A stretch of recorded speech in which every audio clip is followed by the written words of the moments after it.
राज सुरभि के तेवर देखकर यह तो समझ गया था कि सुहाना के साथ कुछ तो बहुत गलत हुआ है, जिसकी वजह से सुहाना उसकी दोस्त भी इतनी ज्यादा नाराज है। इसीलिए राज ने अपनी आवाज को थोड़ा संयत रखते हुए कहा, सुरभि मैं सुहाना को प्यार करता हूँ। इस बात का एहसास मुझे हमारी शादी के दौरान कभी भी नहीं हुआ, क्योंकि एक बार के लिए मैंने यह मान लिया था कि अब सुहाना मेरी हो चुकी है और मैंने अगर डिवोर्स के लिए इनिशिएट नहीं किया है तो सुहाना इसका मतलब मेरा प्यार ही समझेगी, पर ऐसा नहीं हुआ। सुहाना की तरफ से भी मुझे एक खामोशी मिली। मुझे लगा था कि डिवोर्स के लिए बात न करना मेरे प्यार का इजहार है, पर ऐसा नहीं था। उसके बाद सुहाना एकदम चुप हो गई और सुहाना ने मुझसे कभी कुछ नहीं कहा, ना कोई शिकायत की, ना कोई बात कही। मुझे लगा सुहाना को शायद इस रिश्ते के बारे में सोचने के लिए थोड़े समय की जरूरत है। वैसे भी मैं उसके और विक्की के बारे में शादी के पहले दिन से जानता था। इस शहर के अंदर मेरे लिए किसी के भी बारे में कुछ भी पता करना मुश्किल नहीं है, यह तुम भी बहुत अच्छे से जानती हो। पर एक साल बाद मुझे यह लगा कि सुहाना धीरे धीरे मुझे अपना लेगी। यह जो समय कट रहा है यह शायद उसे अपने अतीत को भूलने के लिए चाहिए, और इसीलिए मैंने सुहाना को किसी भी तरीके से प्रेशराइज नहीं किया, ना ही उस पर अपने प्यार को थोपने की कोशिश की, और ना ही कभी मैंने उसे पूरी तरह से अपना प्यार जताने की कोशिश की। मैं नहीं चाहता था कि सुहाना कोई भी फैसला यूं ही ले ले, पर कहीं ना कहीं मैं सुहाना के साथ एक कंफर्ट जोन में आ चुका था, जहां पर प्यार का इजहार फिजिकल रिलेशनशिप फिजिकल नहीं रखती, बल्कि वहां पर एक दूसरे का साथ एक दूसरे का ख्याल रखना ज्यादा जरूरी होता है। मुझे लगता था हमारे रिश्ते में हम यही कर रहे हैं। वह मेरी हर बात का ख्याल रखती थी और मैं अपनी हर एक जिम्मेदारी का ख्याल रख रहा था, पर देखो ना, सब कुछ गलत हो गया। सच बताऊं तो पिछले सालों में सुहाना के साथ अगर मेरे घर के अंदर कुछ गलत हुआ है तो मुझे नहीं पता है, पर अब मैं सब कुछ जानना भी चाहता हूँ और सब कुछ सही भी करना चाहता हूँ, और मुझे इसी में तुम्हारी मदद की जरूरत है। राज की बात सुनकर सुरभि थोड़ी देर के लिए शांत बैठी रही और फिर उसने राज की ओर देखकर कहा, ठीक है, मैं अगर आपकी इस बात पर भरोसा कर भी लूं कि आप सुहाना से प्यार करते हो, तो फिर शनाया का क्या? वह आपकी जिंदगी में क्या कर रही थी? राज, शनाया मेरी जिंदगी में कभी भी नहीं थी और ना कभी हो सकती थी। सुरभि, यह आप कैसे कह सकते हो? सुरभि, अच्छा तो आप मुझे बता सकते हैं कि आपके और शनाया के बीच क्या रिश्ता है? हर वक्त वो सुहाना को यह सुनाती आ रही है कि सुहाना आपके और उसके बीच में आ गई है। राज, सुरभि, मुझे सच में नहीं पता कि शनाया ने ऐसा क्यों किया। शनाया आखिर किस वजह से ये सब कह रही है, क्योंकि मैंने कभी भी शनाया के साथ प्यार का रिश्ते का कोई वादा नहीं किया। सुरभि, अच्छा, आपने कोई वादा नहीं किया था, पर आपके दादाजी ने किया था। शनाया के साथ भी किया था और उसके परिवार वालों के साथ भी किया था। जब यह सब कुछ पहले से चल रहा था तो आपने क्या सोचकर सुहाना से शादी कर ली थी? राज, तुम कहना क्या चाहती हो? मैं कुछ समझा नहीं। सुहाना के साथ शादी करना मेरा अपना फैसला था, क्योंकि मेरे दादाजी ने एक ऐसी वसीयत बनाई थी जिसके चलते मुझे अपने 30 साल के होने तक शादी करनी ही थी। सुरभि, हाँ, आप सच कह रहे हैं कि आपके घर में एक ऐसी वसीयत बनी थी, और वह इसलिए बनी थी ताकि समय आने पर आप शनाया से शादी कर ले। आपके परिवार और दादाजी को यह लगा कि जब आपके सर पर इस तरीके की वसीयत रख दी जाएगी तो आपके पास में शादी करने के लिए शनाया के अलावा कोई दूसरा उपाय नहीं होगा, और जल्दबाजी में आप सिर्फ और सिर्फ शनाया से शादी करेंगे। पर आपने तो सुहाना से शादी कर ली, और सुहाना आपके परिवार में किसी की भी पसंद नहीं है। इस बात का एहसास सुहाना को हर पल दिलाया गया, चाहे आपकी बहन हो या आपकी माँ हो। इन दोनों ने कभी भी सुहाना को एक नौकर से ज्यादा कुछ नहीं समझा। आप शायद जानते नहीं हैं, आपके घर की कामवाली सविता को आए दिन छुट्टी देकर सुहाना से काम कराया जा रहा था, और शायद अब तो आपको पता चल ही चुका है कि सुहाना किस घर की बेटी है। उसके बाद भी 4 साल आपके घर में को नौकरों की तरह रही, आपने उससे शादी तो की, सोशल स्टेटस अपने ही घर में इज्जत नहीं दिला पाए। शनाया ने सुहाना को सिर्फ यह नहीं कहा कि वह आप दोनों के बीच आ गई है, बल्कि उसे यह भी कहा कि वह पैसे के लिए आपके पीछे पड़ी है। आपकी बहन ने, आपकी मां ने हर पल उसे यह एहसास दिलाया कि राज शेखावत को सुहाना ने सिर्फ और सिर्फ पैसे के लिए फंसाया है।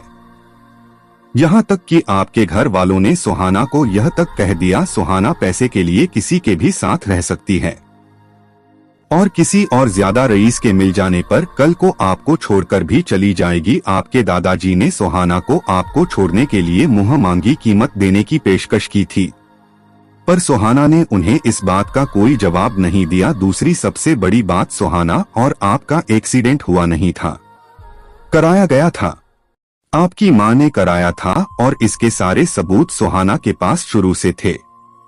सुहाना सब कुछ बर्दाश्त कर रही थी, पर जिस दिन उसने आपकी और शनाया की एक बिस्तर पर फोटो देख ली, उस दिन वो टूट गई और इसीलिए उस दिन उसने वह डिवोर्स पेपर आपको दिए थे। सुरभि की बातें सुनकर राज ने अपना सर पकड़ लिया था। उसे तो कभी एहसास ही नहीं हुआ कि उसके घर के अंदर इतना कुछ चल रहा था। इसलिए उसने सुरभि के सामने हाथ जोड़ते हुए कहा, सुरभि प्लीज मेरी मदद करो। मैं मानता हूँ मैंने सुहाना के सामने अपने प्यार का इजहार करने में पहले ही बहुत देरी कर दी है, पर अब मैं उसे वापस पाना चाहता हूँ। राज की तरफ देखकर सुरभि को यह एहसास तो हो गया था कि वह सुहाना को प्यार करता है, और दूसरी ओर सुरभि यह भी जानती थी कि सुहाना भी राज को प्यार करती है, क्योंकि शादी के 1 साल बाद एनिवर्सरी वाले दिन जब डिवोर्स की बात होनी थी और राज ने डिवोर्स लेने से मना कर दिया था, तब सुहाना के दिल में एक प्यार की उम्मीद जाग गई थी। उस दिन से सुहाना भी राज के प्यार के इजहार का इंतजार कर रही थी, पर 3 साल के बाद और शनाया के बार बार यह कहने के बाद कि वह राज और शनाया के बीच आ गए हैं, उसके अलावा परिवार के बार बार उसे यह कहने के बाद कि शनाया ही उनकी पहली और आखिरी पसंद थी और है और हमेशा रहेगी, शनाया ही शेखावत परिवार की बहू बनने के लायक है। सुहाना पूरी तरह से टूट गई थी और इसीलिए सुहाना ने तलाक लेने का फैसला लिया था। सुरभि सुहाना के लिए राज की मदद करने को तैयार हो गई थी। राज सुरभि की मदद करने की हामी से बहुत खुश था और इसीलिए आज वह अपने दोस्तों के साथ बाहर चला गया था। दोस्तों के साथ उसने कुछ ज्यादा ही पी ली थी और जब वह घर लौटा तो वह नशे में था।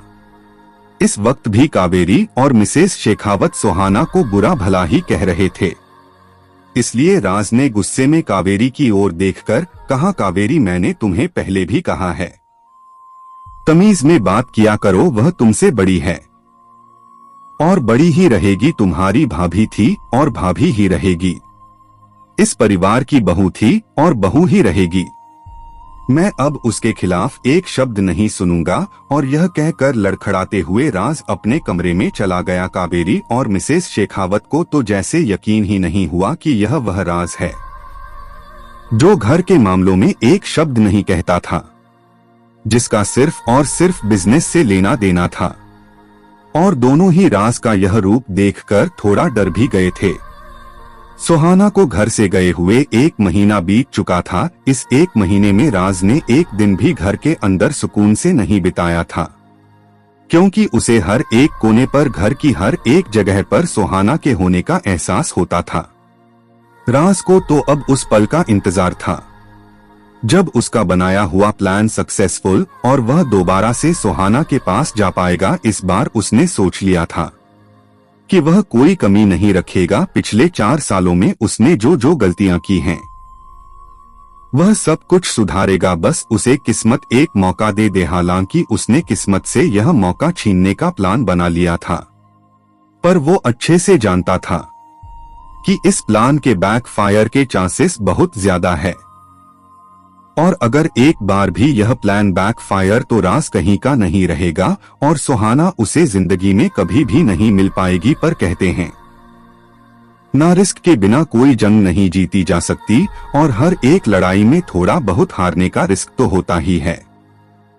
यहाँ पर हारने का रिस्क ज्यादा था, पर फिर भी राज ने सुहाना के प्यार में वो रिस्क ले लिया। राज आज अपने ऑफिस में बैठकर काम कर ही रहा था कि तभी उसके पास में सुरभि का फोन आया।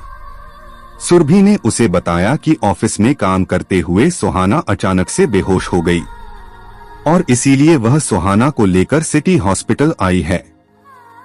राज भागते हुए हॉस्पिटल पहुंचा। वह बहुत ही घबराया हुआ था। उसने घबराकर सुरभि का हाथ पकड़ते हुए कहा, सुरभि, सुहाना कैसी है? सुरभि अभी बेहोश है। राज, डॉक्टर ने क्या कहा? कोई बड़ी प्रॉब्लम तो नहीं होगी ना? सुरभि, डॉक्टर ने कहा है वैसे तो वह ठीक है, पर बाकी सब कुछ जांच के बाद ही पता चलेगा। राज अभी हॉस्पिटल में बाहर बैठा हुआ था। सुहाना अब भी बेहोश थी। सुहाना को बेहोश हुए तकरीबन 15 घंटे हो चुके थे, पर राज एक पल के लिए भी अस्पताल से हिला नहीं था। अब तक सारस्वत परिवार भी अस्पताल आ चुका था और हर कोई सुहाना के होश में आने का इंतजार कर रहा था। तकरीबन 18 घंटे तक बेहोश रहने के बाद अहाना को होश आया। सुहाना ने जैसे ही आंखें खोली, नर्स ने बाहर आकर सबको इन्फॉर्म किया तो सारे लोग भागकर सुहाना के कमरे में पहुंचे। अपने भाई और पापा को देखकर सुहाना बहुत ज्यादा आश्चर्य में थी, जैसे उसे उम्मीद नहीं थी कि यह दोनों यहाँ पर होंगे।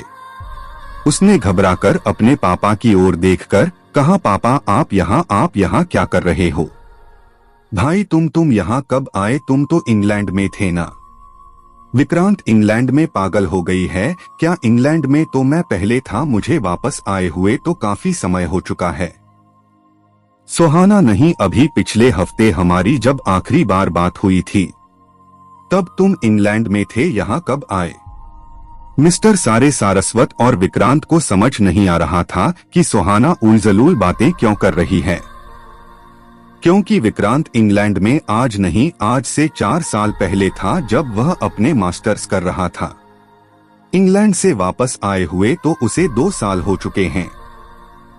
आज अचानक से सुहाना उसके इंग्लैंड में होने की बात क्यों कर रही है, किसी को समझ में नहीं आ रहा था।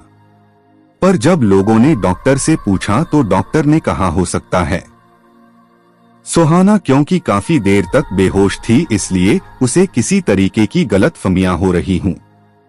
थोड़े समय के बाद वह ठीक हो जाएगी, तब जाकर सभी को थोड़ी तसल्ली हुई।